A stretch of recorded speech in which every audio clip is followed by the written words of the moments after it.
पुढची update, Iran बरोबर सुरू असलेले युद्ध संपवण्यासाठीचा करार जवळपास अंतिम टप्प्यात पोहोचलेला आहे। येत्या आठवड्याअखेरीस युरोपमध्ये त्यावर स्वाक्षऱ्या होण्याची शक्यता आहे, असं अमेरिकेचे राष्ट्राध्यक्ष ट्रम्प यांनी म्हटलं। इराणनं अण्वस्त्र बाळगणार नाही, ती विकसित करणार नाही आणि त्या मार्गाला जाणार नाहीत या अमेरिकेच्या मुख्य अटीला मान्यता दिलेली आहे। त्यामुळे युद्ध थांबत असल्याचं ट्रम्प यांनी म्हटलं।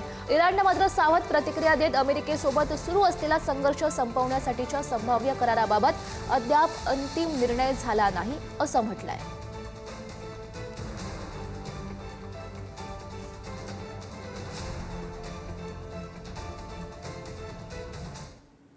तर भारतीय जहाजांवरच्या हल्ल्यासाठी ट्रम्प यांनी इराणला आता जबाबदार धरलाय।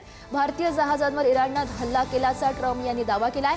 भारतीय जहाजांवर इराणनं केलेला ड्रोन हल्ला हा अमान्य असल्याचं सुद्धा ट्रम्प म्हणतायत। इराणनं लवकरात लवकर आपली परिस्थिती सुधारावी असंही त्यांनी म्हटलंय।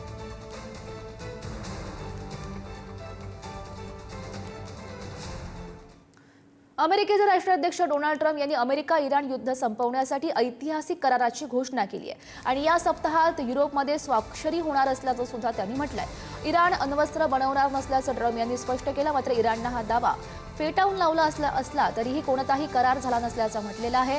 तरीही तणाव कायम असताना अमेरिकेचे उपराष्ट्राध्यक्ष JD व्हान्स हे स्वाक्षरीसाठी युरोपला जाणार आहेत। दुसरीकडे बघितलं, हॉर्मुझच्या सामुद्रधुनीवर आपलं पूर्ण नियंत्रण असल्याचा पुनरुच्चार इराणनं करत अमेरिकेच्या हस्तक्षेपाचा निषेधही नोंदवलाय।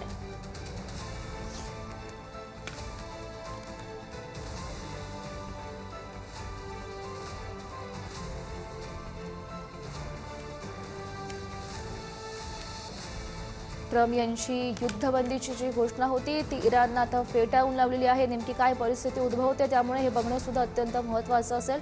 कोणताही करार झाला नाही असं इराणनं स्पष्ट केलंय।